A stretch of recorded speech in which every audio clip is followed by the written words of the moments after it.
सबूत दिखाना। अब एनसीबी के सामने समीर वानखेड़े पे जो आरोप लगाए हैं उसके सबूत देना। अब एफिडेविट दिया कोर्ट में, पता क्यों? व्हाट्सएप चैट को गलत तरीके से पेश कर रहे हैं। वो फॉरेंसिक लैब में दे दिए हैं जो चैट डिलीट किए, अभी आ जाएंगे, अभी तुम्हारा पता लग जाएगा। अब मेरे पास कोर्ट के ऑर्डर की कॉपी है। अगर आपके झूठों को निकालने के लिए आप कह रहे हो कुछ नहीं मिला, अब पढ़ो कोर्ट के जज क्या कहते हैं।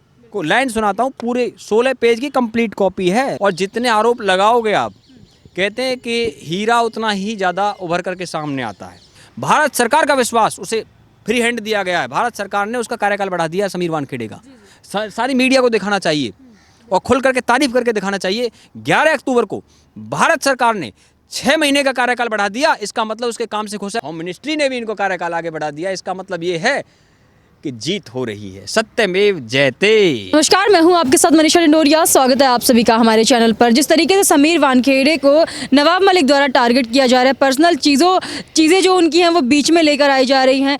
मेरे साथ मंजीत डागर जी हैं, इसी चीज़ पर हम चर्चा करेंगे। सर, जब से समीर वानखेड़े ने बीड़ा उठाया है, ये जो ड्रग माफिया वाला केस है जो बॉलीवुड में इस तरीके से छा रहे हैं, आर्यन खान के बेटे को बेल नहीं मिल रही है, उसी मामले को लेकर समीर वानखेड़े को एक के बाद एक टारगेट कर रहे हैं। कभी उनकी फैमिली बीच में ले आते हैं और अब बोल रहे हैं वो भ्रष्टाचार के आरोप लगा रहे हैं उन पर, बोल रहे हैं कि वो मुस्लिम हैं, उन्होंने आरक्षण लेके ये जो पद है वो हासिल किया है। क्या कहेंगे आप इसमें? देखिए, सबसे पहले ये जानकारी मैंने ही दी थी कि उसकी माँ मुसलमान है, पिता उनके ज्ञानदेव जी वो हिंदू है। वो तो कह रहे हैं कि हमारे घर में सब धर्मों का आदर है। और मैं आपको बता दूं, समीर वानखेड़े जी एक ऐसे ऑफिसर है जो इस देश के आम जनता की आवाज़ बन चुके हैं। और इसीलिए हम ट्रेंड भी चलवा रहे हैं ट्विटर पे, सारा जमाना समीर वानखेड़े का दीवाना। और जितने आरोप लगाओगे आप, कहते हैं कि हीरा उतना ही ज़्यादा उभर करके सामने आता है। और आज आपको मैं बता दूं कि इतनी बौखलाहट है वहाँ पे, उसके लिए साजिशें तैयार की जा रही है। उसे झूठे केस में फंसा करके अंदर करने की तैयारी की बात तो पहले नवाब मलिक ने कह दी थी, जो कि महाराष्ट्र के एक मिनिस्टर हैं। अब 2 कदम आगे बढ़ गए हैं, उन्होंने वो आदमी भी खोज लिए हैं जिन्होंने आरोप लगाना है और किस किस को तय किया है। लेकिन रियलिटी ये है मनीषा जी, जांच तो उन लोगों की होनी चाहिए जो समीर वानखेड़े पर आरोप लगा रहे हैं कि उनके अकाउंटों में किसने पैसे जमा कराए। जांच तो उनकी क्वेश्चन मार्क उन पे है। लेकिन चिंता मत करो, उनकी जांच बोल दी गई है, जांच तय कर दी गई है कि एनसीबी के डीडीजी उनकी जांच करेंगे समीर वानखेड़े पे लगे हुए आरोपों की, और उसकी भी पेशी होगी जो आरोप लगा रहा है। अब सबूत दिखाने पड़ेंगे बेटा, सबूत दिखाना। अब एनसीबी के सामने समीर वानखेड़े पे जो आरोप लगाए हैं उसके सबूत देना। अब एफिडेविट दिया कोर्ट में, पता क्यों? उस एफिडेविट में जो लैंग्वेज लिखी है, वो लैंग्वेज तो किसी एडवोकेट, किसी बहुत पढ़े लिखे आदमी ने बहुत तैयारी से तैयार करवाई है। वो एक बॉडीगार्ड इतनी टेक्निकल लैंग्वेज लिख सकता? आप बताइए, आप सारे लोग देख रहे हो भाई, इतनी टेक्निकल लैंग्वेज एक बॉडीगार्ड लिख देगा क्या एफिडेविट में? जितनी टेक्निकल लैंग्वेज लिखी गई है उसमें, इसका मतलब किसी ने पीछे स्क्रिप्ट तैयार करी है और स्क्रिप्ट तैयार करके आगे लाए। ये दिख रहा है, ये सारे क्वेश्चन मार्क के घेरे में सारी बातें आई हुई हैं, क्वेश्चन मार्क। अब आगे सुनिए। अब समीर वानखेड़े ने ये उन पे 18 करोड़ का आरोप लगने से पहले ही डीजीपी को लेटर लिख दिया था कि मेरे ऊपर झूठे आरोप लगा करके मुझे फंसाने की कोशिश है। उसके लेटर की कॉपी मेरे पास में है और वो लाइन मैं आपको पढ़ के सुनाता हूँ। समीर वानखेड़े ने मुंबई के डीजीपी को लिखा है, it is also brought to your notice that threat of jail, मतलब आपके नोटिस में ला रहा हूँ, मेरे को जेल भेजने का धमकी दी जा रही है। ये समीर वानखेड़े ने लिखा है यहाँ पर। And dismissals have been issued against the undersigned on public media, public media के द्वारा मेरे ऊपर ये आरोप लगाया जा रहा है कि तुमको डिसमिस करवा देंगे by highly respectable public functionary, जो बहुत ही रिस्पेक्ट रखते हैं ऐसे सार्वजनिक जीवन के काम करने वाले, यानी मिनिस्टर की बात कर रहे हैं। अब देखिए, डीजीपी को ये लेटर लिख दिया, ये 24 तारीख को, यानी कल ये लेटर लिखा है। उसकी कॉपी मैं आपको बता रहा हूँ। इसमें इन्होंने सब्जेक्ट में जो लिखा है, protection from precipitate legal action against me by unknown persons, यानी पहले बता दिया कुछ अननोन पर्सनस के द्वारा मेरे ऊपर आरोप लगाने की तैयारी है, ये इसमें लिखा है।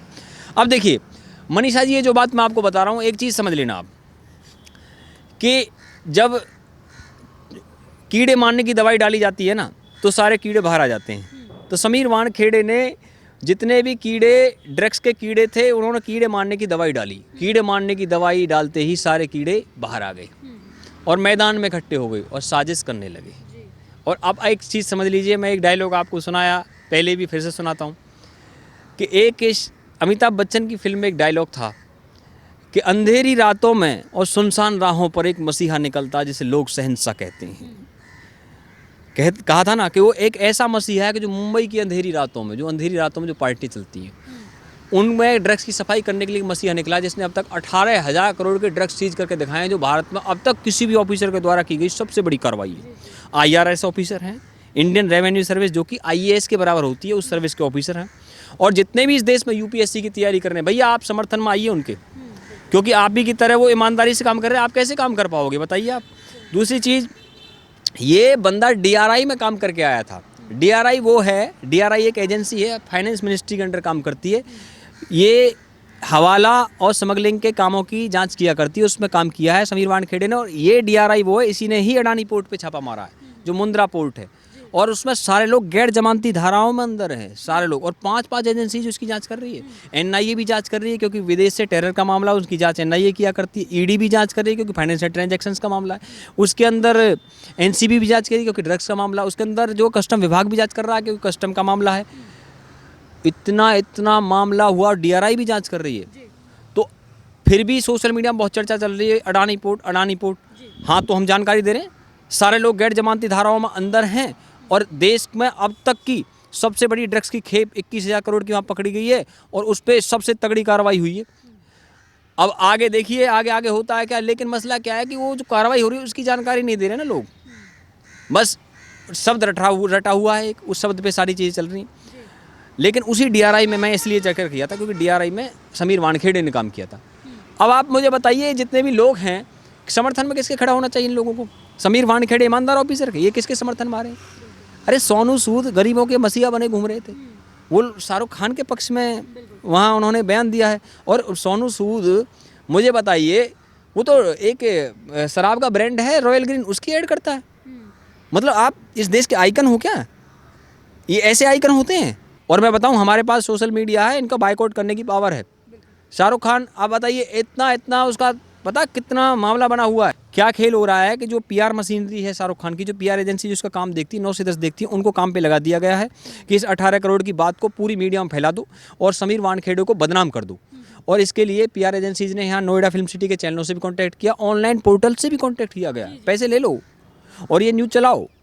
और पता है, जो अभी आर्यन खान की तरफ से वकीलों ने जो हाई कोर्ट में याचिका लगाई है, उसमें लिखा है कि ना तो ये ड्रग्स ले रहा है, कोई आरोप नहीं है इस पे, और मतलब जीरो कर दिया उसको, जीरो बना के पेश कर रहे हैं। व्हाट्सएप चैट को गलत तरीके से पेश कर रहे हैं सब। अच्छा भैया, व्हाट्सएप चैट को गलत तरीके से पेश कर रहे हैं, वो फॉरेंसिक लैब में दे दिए हैं, जो चैट डिलीट किए हैं, अभी आ जाएंगे, अभी तुम्हारा पता लग जाएगा। अभी जब 3 बार तो जमानत रिजेक्ट हो गई है, अब मेरे पास कोर्ट के ऑर्डर की कॉपी है। अगर आपके झूठों को निकालने के लिए आप कह रहे हो कुछ नहीं मिला, अब पढ़ो कोर्ट के जज क्या कहते हैं। को लाइन सुनाता हूँ, पूरे 16 पेज की कंप्लीट कॉपी है। मीडिया 2-4 पेज दिखा रही है, मेरे पास कंप्लीट कॉपी है, सारी की स्टडी करी है। लेकिन वो लाइन सुनाता हूँ जो जरूरी है। वो कहते हैं कि WhatsApp chat reveals that there are chats of applicant accused number 1 Aryan Khan, वो आरोपी नंबर 1 है, about drugs with unknown person से ड्रग्स की चैट कर रहा है। ये अननोन क्यों लिखा है? क्योंकि अभी ये प्राइमरी स्टेज पे मामला, ट्रायल के स्टेज पे उनके नाम भी सबूत के तौर पे रखने पड़ेंगे। इसलिए जज ने बोल दिया था कि भाई जब ट्रायल के स्टेज पे आप ले आना उनको, अभी ज़रूरत नहीं है, अभी केवल आप जो है उनके रेफरेंस दिखाइए। तो क्या रेफरेंस दिए हैं? अब कोर्ट बोलता है, there is also reference of bulk quantity, bulk यानी भारी मात्रा में drugs and hard drugs in the chats. There is also reference of bulk quantity and hard drugs in the chat.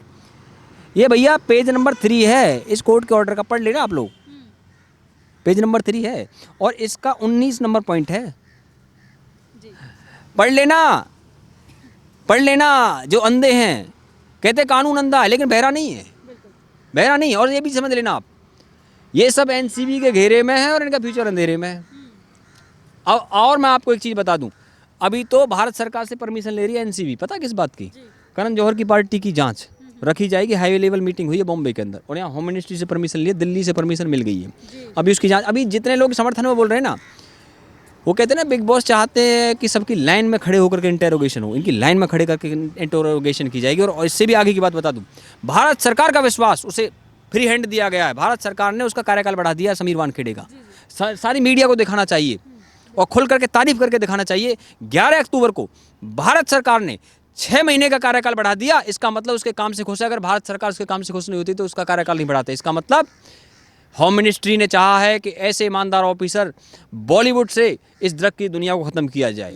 सिर्फ बॉलीवुड से नहीं, भारत से ड्रग की दुनिया को ख़त्म किया जाए। और इसके लिए बड़े बड़े लोगों को, जो चाहे वो कितने भी बड़े लोग हैं, भारत के कानून से बड़े नहीं हो सकते। लेकिन अब ट्विटर पे लिखते हैं आकर के हंसल मेहता, क्या लिख रहे हैं हंसल मेहता ट्विटर पे आकर के कि भाई ड्रग्स को भारत में लीगल कर दीजिए। मैंने तो पहले भी चर्चा करी थी। और ऐसे और भी पता नहीं कहाँ से निकल आए, कई देशों में लीगल है, नाम बताओ उन देशों के जिनमें लीगल है। और फिर उनके वीज़ा हम तैयार करवाते तुम्हारे, और जाओ फिर वहाँ पे तुम्हारे फ्लाइट की बुकिंग के पैसे भी दे देंगे हम लोग। कर लो हमसे कांटेक्ट, वहाँ चले जाओ यहाँ से। और तुम जो है ना, यहाँ पे देश में जैसे कहते हैं कि एक मछली तालाब को गंदा करती है, लेकिन यहाँ तो बहुत सारी मछलियाँ हो रही हैं। अरे हर साग पे उल्लू बैठे हो, अंजामे गुलिस्ता क्या होगा जब एक की उल्लू काफ़ी है एक उपवन उजाड़ने के लिए। और मैं बता दूँ इससे भी आगे की बात, बॉलीवुड के लोग, मैं आपसे जानना चाहता हूँ, चाहे सोनू सूद हो, चाहे सुनील शेट्टी हो, और चाहे उसके अंदर ये सोमी अली, तो चलो छोड़ के हिंदुस्तान पाकिस्तान की है वो, उसकी तो मैं क्या कहूँ। अरे इतनी ही बात है, तुम लोग ड्रग्स के मामले में भी लिप्त हो सारे के सारे लोग, और उनके पक्ष में बोलते हो। अब मुझे लगता है कुछ दिन में उनके फेवर में बोलना स्टार्ट करेंगे। जो जैकलिन फर्नांडिस पे ईडी का मामला आया हुआ है, नोरा फतेही के मामले में बोलना स्टार्ट करेंगे।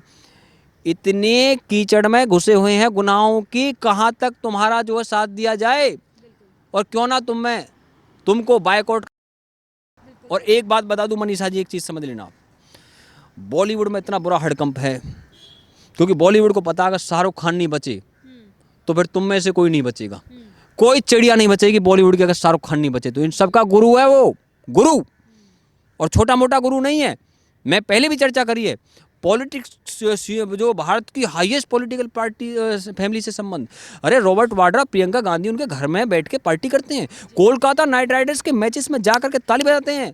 और इतना ही नहीं है, बड़े बड़े बिजनेसमैनों से संबंध है, यूएई में बड़े बड़े फायदे ले रखे हैं, यूनाइटेड अरब एमिरेट्स के अंदर, आप सोच के देखिए आप।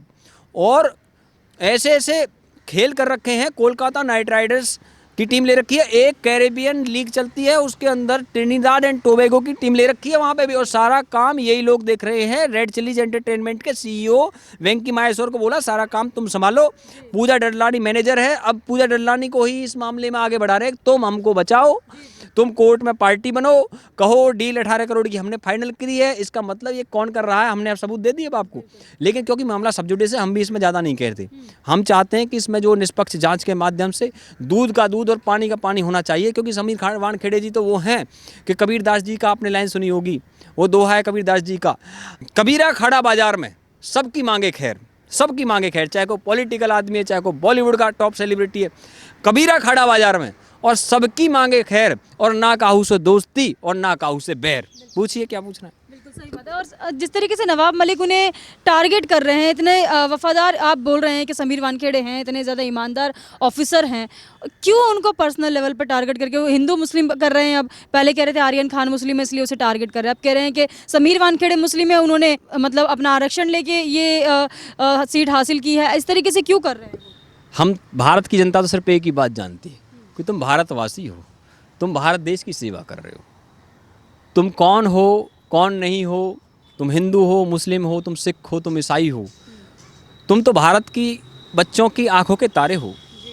और जो ये आरोप लगा रहे हैं कि तुम ये हो तुम वो हो, वो लाइन है ना, कोई सिख कोई जाट मराठा, कोई गोरखा कोई मद्रासी, और सरहद पर मरने वाला हर वीर था भारतवासी। अरे भाई नवाब मलिक जी महाराष्ट्र के नहीं है, ये नवाब मलिक उत्तर प्रदेश से जा कर के महाराष्ट्र में जा कर के बसे हैं और मुंबई से इलेक्शन लड़ते हैं। देखिए क्या है, नवाब मलिक को जो है ये सब करने के लिए इनका क्या है, इनके दामाद को गिरफ्तार कर लिया था, समीर खान नाम है उनका भी, देख लेना, ये भी समीर है वो भी समीर है, और 8 महीने तक जेल में रह गया, अब जमानत हुई है। कुछ लोगों का ध्यान नहीं है, अरमान कोहली भी 2 महीने से जेल में, जमानत नहीं हो रही उसकी। अरमान कोहली वो उसने कई फिल्मों में काम किया, वैसे सुपर फ्लॉप रहा है, उसकी आप टेंशन मत लीजिए। दूसरी चीज़ ये है कि चंकी पांडे बांग्लादेश के स्टार, उनकी जो बेटी है अनन्या पांडे, उनकी बात बहुत ज़रूरी है। अनन्या पांडे ने 3 बार उनको ड्रग्स जो है अवेलेबल करवाया, ऐसा सूत्रों से सोर्सेज से जानकारी आई है, और हमारे सोर्सेज से और भी कई जानकारी आ रही है। जानकारी ये भी आ रही है हमारे सोर्सेज से कि अनन्या पांडे को समझा के भेजा वकीलों ने, और वकीलों ने ये कहा है कि तुम जो है उनका जो है जहाँ पे अटको वहाँ पे कह देना कि मेरे को याद नहीं है, और कई के घंटे तैयारी कराई है एडवोकेटों ने उसको। और 7 गैजेट का मतलब ये है आईपैड, उसके 2 फ़ोन अनन्या पांडे का लैपटॉप, अलग अलग 7 गैजेट ले लिए हैं, उनसे उनमें चैट डिलीट करे गए, इसलिए फॉरेंसिक लैब है गुजरात के अंदर, directorate of forensic sciences Gandhinagar के अंदर, उस लैब में भेजा है और जो डिलीटेड चैट को निकाला जाएगा। और अभी कुछ नाम और आने, पहले खुलासा कर दें, इनके बहुत करीबी मित्र एक सनाया कपूर। सनाया कपूर को जानती हैं? सनाया कपूर अनन्या पांडे, सुहाना खान की बहुत ज़्यादा करीबी। और सनाया कपूर कौन है? संजय कपूर की बेटी है और असिस्टेंट डायरेक्टर के तौर पे काम किया करण जौहर के साथ में गुंजन सक्सेना फिल्म में, ध्यान रखना। और करण जौहर की इसी गुंजन सक्सेना फिल्म में आधा पैसा तो जी स्टूडियोज ने लगाया, जी टीवी वालों के जिनकी मैं चर्चा कर रहा हूँ, आधा पैसा करण जौहर ने, धर्मा प्रोडक्शन। देखो कहाँ कहाँ लिंक जुड़े, सारा लिंक बता रहा हूँ आपको। लेकिन सनाया कपूर जो है इनकी दोस्त तो है, लेकिन उसका चैट में नाम है या नहीं ये तो एनसीबी खुलासा करेगी। हम कुछ नहीं कहना चाहते, हम चाहते हैं कि जो एनसीबी कर रही है उसको भारतीय जनता का समर्थन प्राप्त है और इस देश निर्णायक लड़ाई लड़ रहा है। जो लड़ाई अमेरिका में रोनाल्डो रीगन ने लड़ी थी, जो अमेरिका के राष्ट्रपति थे, 2 बार अमेरिका की जनता ने उसे खुश होकर के राष्ट्रपति बनाया था। हॉलीवुड के सेलिब्रिटीज उनका जन्मदिन को रीगन डे के नाम से मनाते हैं और मैं समझता हूँ एक और रोनाल्डो रीगन भारत में पैदा हो गया है जिसका नाम समीर वानखेड़े है।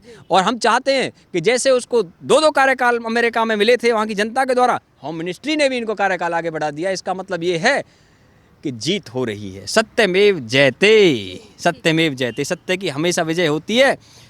और सुप्रीम कोर्ट भी यही कहते हैं, ये तो धर्मस्ततो जयते, ये सुप्रीम कोर्ट की टैगलाइन है, हमेशा धर्म की जय होती है। धर्म रक्षति रक्षते है, कि धर्म की जो रक्षा करता है उसके वो धर्म भी उसकी रक्षा करता है, गीता में लिखा है। इसका मतलब समीर वानखेड़े अधर्मियों पे कार्रवाई करने हैं और अत्याचारियों पे कार्रवाई करें। बॉलीवुड के तमाम लोग, शाहरुख खान, सलमान खान, करण जौहर, ये वो सब उसके घर घर जा कर के हम भी तेरे साथ, हम भी तेरे साथ। बेटा जिस दिन कार्रवाई होगी एक भी सामने नहीं आएगा। अभी तुमको बुलाया नहीं गया है, ठीक है, चलो बुलावा आया है, एनसीबी ने बुलाया है ना, वो चलो बुलावा आया है, माता ने बुलाया है। माता ने नहीं बुलाया भैया, तुम्हारे बुरे दिन आ गए, तुम्हारे बुरे दिन बुला रहे तुमको। हम धरना करेंगे एनसीबी के पक्ष में समीर वानखेड़े के लिए। हम दिल्ली में सही जगह देखकर अभी जानकारी दे देंगे आपको और दिल्ली से उनकी पूरी सपोर्ट की जाएगी। हम जनता की तरफ से समीर वानखेड़े के लिए हम धरना करेंगे, आप आना उसमें। और आप भी भैया ट्विटर पे ट्रेंड चलाइए और समीर वानखेड़े को अकेला मत छोड़िए, नहीं जनता वो हाल कर देगी। और जो तो बाकी के ब्रांड है वो भी समझ जाओ, इन्हें पता लग गया था शाहरुख खान का 350 करोड़ का ब्रांड है, नीचे जा रहा है। इसको संभालने के लिए मैदान में उतर आए, जंगे मैदान में। लेकिन इस मैदान में तो धर्म और धर्म का फैसला होगा। ये चरसी रहेंगे, ड्रगिस्ट रहेंगे या इस देश की जनता रहेगी, ये फैसला होके रहेगा। धन्यवाद।